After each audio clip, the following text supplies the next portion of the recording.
मैं आपको कादियानियों की एक और साजिश बता दूं। कादियानियों ने एक बहुत बड़ी साजिश और भी की और उससे मजहबी तबका भी मुतासिर हो गया। वो साजिश क्या है सुने। उन्होंने मुसलमानों का सियासी शऊर बेदार नहीं होने दिया। मैंने तो बड़े हल्के लफ्ज़ इस्तेमाल किए हैं। उन्होंने मुसलमानों का सियासी शऊर छीन लिया। उन्होंने कहा मज़हब और सियासत ये अलग अलग चीज़ें हैं। जो दीनदार आदमी उसका काम ही नहीं है सियासत करना। फिर वो क्या करे?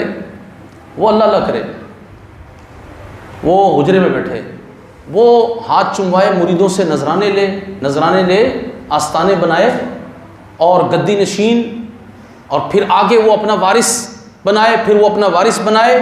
बस ये खानकाई निज़ाम चलता रहेगा, इस्लाम चलता रहेगा। इकबाल ने यह भी कहा था कि इस्लाम वो दीन है जिसमें पापायत भी नहीं है और मौरूसियत भी नहीं है। क्या नहीं है?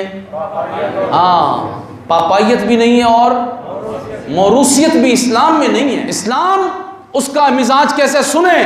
इस्लाम का मिजाज ये है, अल्लाह अकबर, अबू आमिर फासिक, अबू आमिर सारे नहीं बोलते ना, फिर आपको याद भी तो कराना है इस्लाम। अबू आमिर फासिक, ये अबू आमिर राहिब के नाम से था, मदीने पाक में था, लोग बड़ा मानते थे इसको, बड़ा इबादत गुजार मुत्तकी परहेजगार है। फिर क्या हुआ? रसूलुल्लाह तशरीफ ले आए। जब हुजूर आ जाते हैं ना तो फिर जुल्मतें ख़त्म हो जाती हैं। अबू आमिर फासिक ये रसूलुल्लाह को नहीं मानता था। हुजूर ने, इसको लोग राहिब कहते थे, हुजूर ने फरमाया तू फासिक है। ये ग़ज़वा उहद में कुफ़ार की तरफ से आया और अपने साथ 50 बंदों का लश्कर लेके हुजूर के मुकाबले में आया।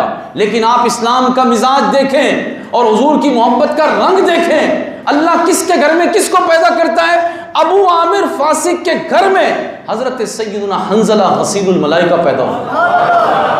वो रसूलुल्लाह की तरफ खड़े हुए हैं, अपने बाप के मुकाबले पर खड़े हुए हैं और ग़ज़वा उहद में शहीद हो गए। लाश मुबारक मिल नहीं रही थी। बाद में जब लाश मिली तो पानी से तर थी। कहा कि ये हुजूर से पूछा गया, हुजूर ने फरमाया इन पर गुस्ल था इसलिए फरिश्ते उठा के ले गए, इनको गुस्ल दिलवाया। और आप शादी की पहली रात शादी की, आप छोड़कर आप मैदान उहद में थे।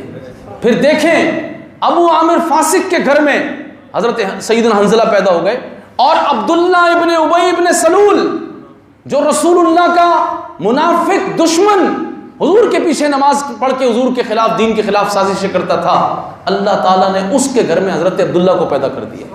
उसके बेटे का नाम भी अब्दुल्ला, जो मुखलिस मुसलमान, और यही वो हजरत अब्दुल्ला हैं जो जंग यमामा में खत्म नबूवत के लिए लड़ते हुए शहीद हो गए। फिर देखें कि अल्लाह तबारक व तआला ने अबू जहल के घर में हजरत इक्रिमा रज़ी अल्लाह तआला अन्हु को पैदा कर दिया, जो जंग यमामा में सिपह सलार बन के आए मुसलमानों के। ये तो अल्लाह रब्बे जुल जलाल का फैसला है कि अल्लाह ताला किस घर से आवाज़ हक को कैसे बुलंद कर दे। ये तो उस मालिक के फैसले हैं, ये उसकी देन है। तो बात मैं ये कर रहा था कि इस्लाम के मिजाज को समझे। कादियानी पाकिस्तान के लिए एक बहुत बड़ा नुकसान उन्होंने ये किया कि उन्होंने मुसलमानों का सियासी शऊर छीन लिया। उसके लिए उन्होंने मुहिम चलाई कि हम तो किसी से नफरत नहीं करते, हम बेज़रर लोग हैं। कि कादियानियत की बोली है, मुसलमान काफिरों के लिए बेज़रर नहीं होता, मुसलमान मुनाफिक के लिए बेज़रर नहीं होता, मुसलमान कादियानियों के लिए बेज़रर नहीं होता, मुसलमान गुस्ताखे रसूल के लिए बेज़रर नहीं होता। हम तो उसे ज़रर ऐसी पहुंचाएं कि उसके टुकड़े करके रख दें। ये कैसी बात है कि ये कहा जाए कि हम बेज़रर हैं? नहीं नहीं नहीं, मुसलमान बेज़रर नहीं है। मुसलमान हुजूर के दुश्मन के लिए बहुत ज़रर पहुंचाने वाला है। कादियानियों ने ये बोलियां बोली और आपको एक मशहूर जुमला है कादियानियों का, वो कहते हैं मोहब्बत सबके लिए, नफरत किसी से नहीं। फिर तो कुरान की कितनी आयत का इनकार करोगे? अल्लाह ने तो काफिरों से नफरत की है। पूछ रहा हूँ आपसे, अल्लाह ने काफिरों से, रसूलुल्लाह ने काफिरों से, सहाबा ने काफिरों से, गुस्ताखान रसूल से, बाप के दुश्मन से तुम नफरत करो और गुस्ताखे रसूल से नफरत न करो? ये कैसी बात है?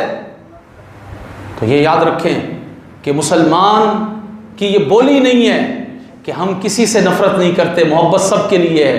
मोहब्बत सिर्फ रसूलुल्लाह के लिए, मोहब्बत हुजूर के गुलामों के लिए, मोहब्बत इस्लाम के लिए, मोहब्बत दीन इस्लाम के लिए। तो मुसलमानों का सियासी शऊर छीना और फिर इन सियासतदानों को प्रमोट किया जो इंसानियत से भी गिरे हुए लोग हैं, इंसानियत से भी गिरे हुए लोग हैं, इनके किरदार इतने गिनावने हैं।